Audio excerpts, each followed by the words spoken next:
Halo semuanya, kali ini kita akan mereview tablet terjangkau dari Lenovo yaitu Tab 2 A720. Seri ini sedikit lebih tinggi dibanding A710 yang berharga 700 ribuan. Dengan perbedaan harga yang sekitar 50-70 ribuan, saya kira tablet ini lebih direkomendasikan karena sudah memiliki kamera belakang yang ternyata hasil kameranya ini tidak terlalu buruk, bahkan menurut saya sangat lumayan untuk tablet harga 700 ribuan. Oke, desainnya relatif simpel seperti kebanyakan tablet dan dengan bobot 269 gram. Sangat nyaman digenggam dengan satu tangan seperti ini, nggak terlalu berat. Dan material belakang yang kesat membuatnya nyaman dalam genggaman.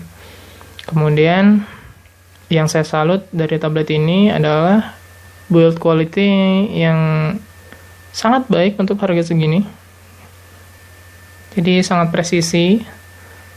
Kemudian perempatan tombolnya, di atas ada micro USB dan audio jack, power dan volume di sebelah kiri.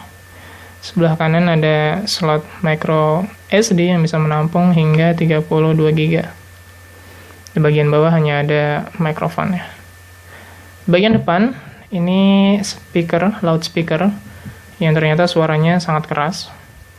Kemudian sebelahnya ada kamera dan logo Lenovo yang cukup nggak terlihat murah deh. Jadi overall desainnya udah sangat-sangat baik untuk rentang harga 700 ribuan. Sayangnya ini stiker dipasang asal-asalan ya menurut saya, karena sedikit miring. Ini yang masang ya karena harganya murah juga sih, jadi yang masang juga nggak terlalu hati-hati. Jadi kontrol kualitinya nggak terlalu ketat. Oke. Kita beralih ke layar. Layarnya menggunakan IPS display dengan resolusi 1024 x 600 pixel. Walaupun resolusinya terlihat rendah ya karena belum HD, tapi di sana masih banyak tablet yang juga resolusinya segitu dengan harga bahkan 3 juta sampai 4 jutaan ya. Jadi saya rasa resolusi tersebut masih sangat diterima untuk saat ini. Kemudian soal kualitas udah cukup baik jika menimbang harganya, walaupun nggak setajam smartphone yang resolusinya HD 720 x 1280, tapi membuka gambar, video, Instagram itu udah sangat nyaman. Dan untuk browsing juga nggak ada masalah untuk membaca huruf-huruf kecil. Membuka gambar ya, walaupun resolusinya tinggi, untuk gambar resolusi tinggi itu bisa kita lihat dengan cukup jelas. Dan karena GPU-nya juga relatif tangguh, Mali 450, jadi membuka gambar nggak ada masalah, cepat. Bahkan untuk membuka gambar yang ratusan bahkan ribuan dalam satu folder itu nggak terlalu ada masalah.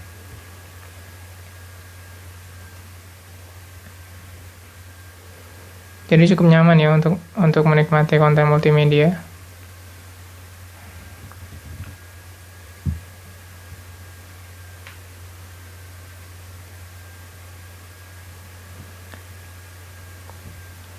Spesifikasinya, tablet ini menggunakan chipset MediaTek quad-core 1,3 GHz dengan RAM 1 GB dan internal storage-nya 8 GB yang bisa diekspansi dengan microSD slot tadi hingga 32 GB.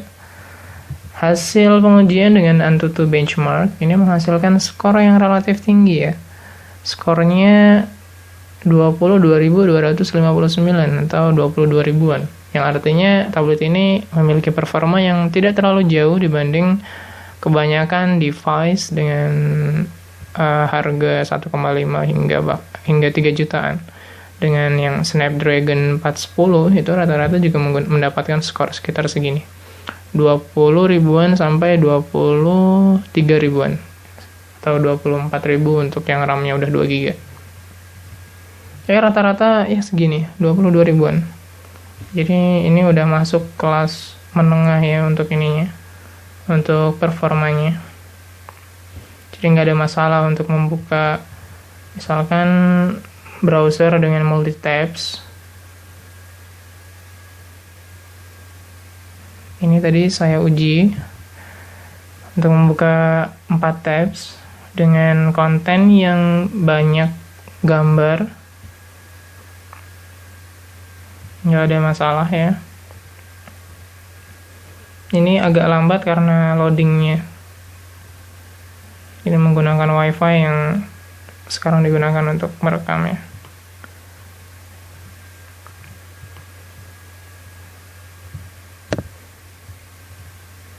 Ya, kita jarang yang menggunakan 4 tab. Ini hanya pengujian menggunakan membuka 4 tab. Dan ini pun relatif cepat.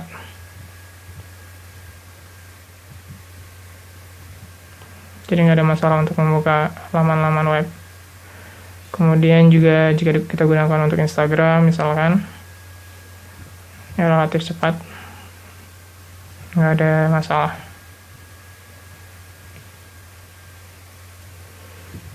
Oke, sekarang kita uji bagaimana performanya untuk gaming dengan GPU Mali 450 dan RAM 1GB. Bagaimana performanya? Saya bukan tipe pemain game ya, jadi ini saya coba download satu game yang sangat populer setahu saya karena sepupu saya rata-rata suka game ini.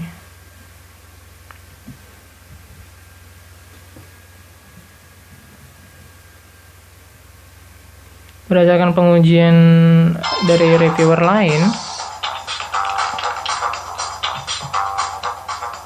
ketika diuji menggunakan gaming yang lebih berat kayak racing 3D seperti itu, rata-rata bisa dimainkan dengan sangat lancar ya, smooth bahkan untuk 3D yang berat.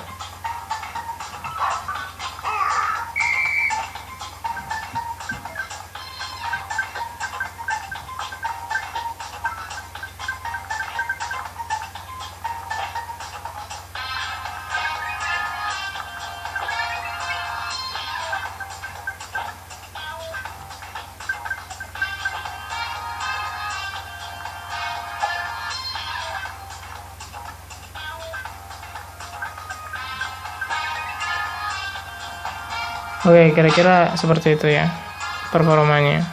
Walaupun tadi ada sedikit lag, tapi pengujian saya yang pertama itu benar-benar bebas dari lag.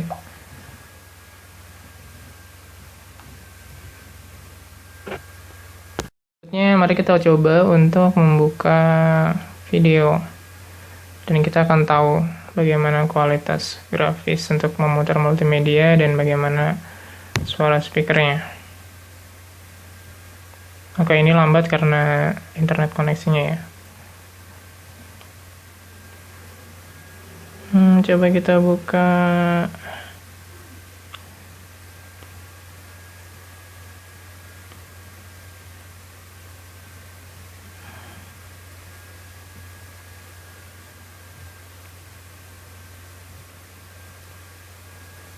Videonya nggak ada yang menarik. Oke deh, ini deh boleh.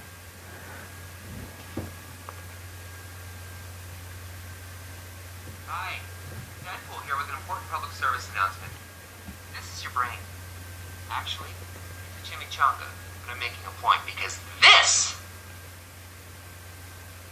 is your brain on IMAX. Bigger is better, right? Cue the music.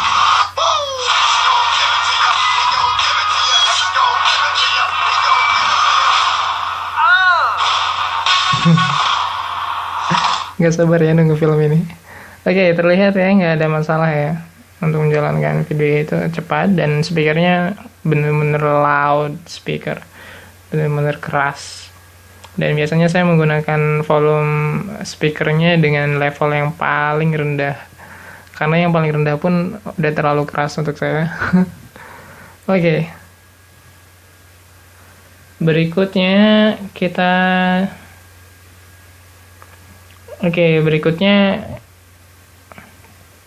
bagaimana dengan kualitas wifi-nya? Karena tablet ini nggak dibekalin dengan 3G, apalagi 4G, bahkan 2G pun nggak ada, jadi nggak bisa digunakan untuk telepon, nggak bisa digunakan untuk SMS, hanya bisa digunakan untuk internet connection. Oke, battery slow. Ini baterai saya charge itu sekitar 3 hari yang lalu ya. Jadi ini baru habis. Dan kualitas baterainya ini, daya tahan baterainya ini benar-benar lama. Jadi 1% itu untuk membuka halaman itu bisa untuk sekitar 10 menit ya. Jadi bahkan ketika baterai kita tinggal 15%,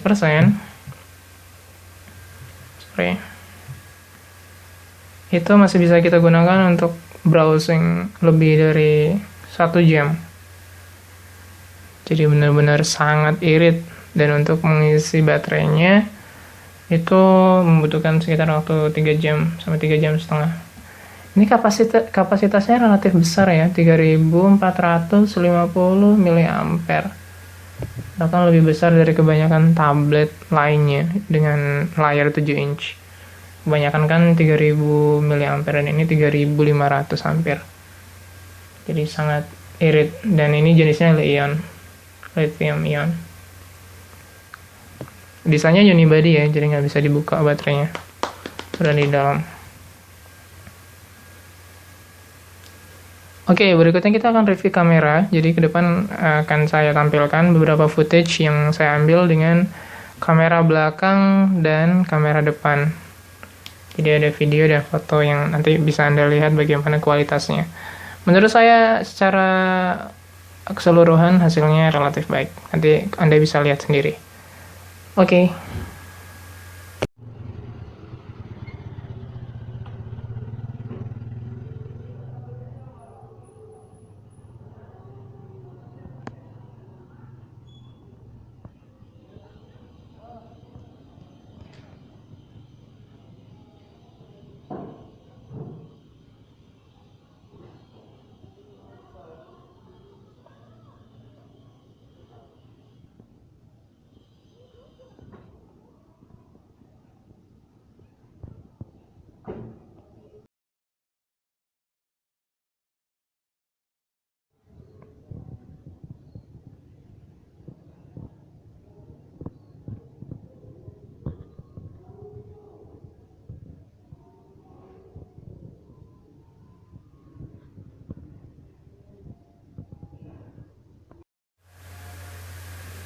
Dan inilah interface kamera Lenovo Tab 2 A720.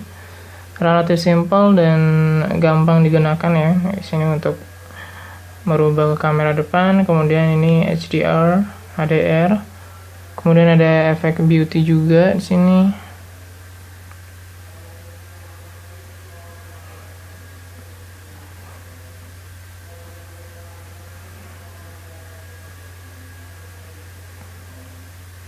Kemudian kita juga bisa merubah efek-efek ya. Ada sepia, negatif.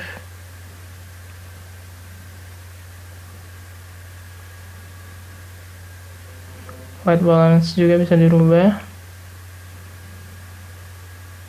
Kemudian mode kondisinya juga bisa.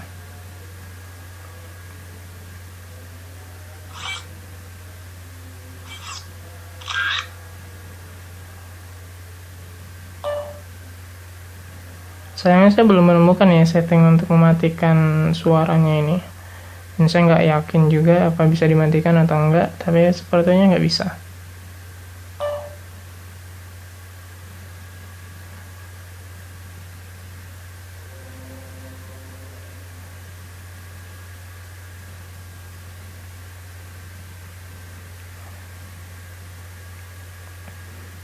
Nah, bisa kita lihat di sini ada 3 kualitas dari video kamera utama. Ini medium ini VGA, high itu HD 720, dan fine itu full HD 1080, atau di sini rata-ratanya 1088 ya, kali 1920. Ada mode time lapse juga, ada electronic image stabilization juga.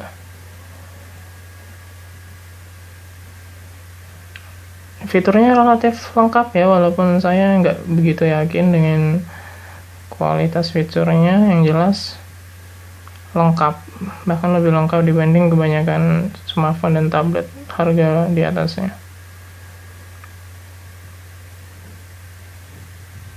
Dan untuk makro juga sebenarnya nggak terlalu buruk ya, masih relatif jelas, walaupun memang cukup jauh juga dibandingkan dengan smartphone harga 1,5 juta misalnya yang udah dibukalin sama autofocus. Oke. Jadi sempat terpotong ya bagaimana kualitas wifi-nya. Jadi ketika saya koneksikan dengan wifi dari smartphone, itu nggak ada masalah sama sekali. Untuk koneksi pertamanya juga relatif cepat, dan ketika ada wifi yang sebelumnya sudah di setting password segala macamnya, itu akan langsung connect dalam waktu ya 2 detik. Itu saking cepatnya, jadi nggak ada masalah untuk wifi. Dan kecepatannya ya, walaupun saya belum menguji ya seperti apa kecepatan wifi-nya, tapi yang jelas untuk mengakses banyak aplikasi yang membutuhkan internet connection itu nggak ada masalah berarti, jadi relatif cepat. Untuk membuka video Instagram itu cepat, seperti halnya ketika saya akses dengan laptop. Jadi saya kira kualitas wifi-nya bisa diandalkan. Oke, demikian review singkat Lenovo Tab 2 A720. Jadi secara keseluruhan tablet ini sangat direkomendasikan, apalagi harganya terjangkau. Namun sedikit ya yang menjual tablet ini, jadi Anda hanya bisa menemukan tablet ini di beberapa toko yang sudah ditunjuk sebagai distributor resmi. Atau Anda juga mungkin akan menemukan tablet ini di beberapa counter HP yang mereka biasanya dapat dari toko besarnya, dengan harga yang mungkin sedikit lebih tinggi. Tapi saya kira nggak akan terlalu beda jauh lah harganya. Oke, fitur-fitur lainnya relatif minim ya, karena ini menggunakan Lenovo Launcher yang menurut saya ini sangat diminimalkan. Jadi bahkan audio player pun kita harus menggunakan ini, Google Audio Player-nya, Play Music, atau saya install PowerAmp, yang ini trial 2 minggu ya, ini berbayar. Atau Anda juga bisa menggunakan equalizer player musik lainnya yang gratis, banyak. Untuk fitur lainnya ada ini, jam yang relatif mudah digunakan untuk alarm. Kemudian juga ada FM radio, membutuhkan ini ya, earphone atau speaker untuk antenanya. Ini seperti Skype, ini fitur bawaan, maksud saya aplikasi bawaan yang bisa kita uninstall dengan mudah. Kemudian ada Scoop, dan ada aplikasi lainnya yang sudah saya hapus karena sama sekali nggak saya gunakan. Oke. Demikian saya rasa review yang bisa saya berikan. Overall performanya sangat baik, dan saya jamin 99% Anda nggak akan kecewa dengan tablet ini, menimbang harga dan spesifikasi serta fitur yang dimiliki tablet ini. Karena itulah tablet ini menjadi salah satu tablet terjangkau, terbaik, dan terlaris saat ini.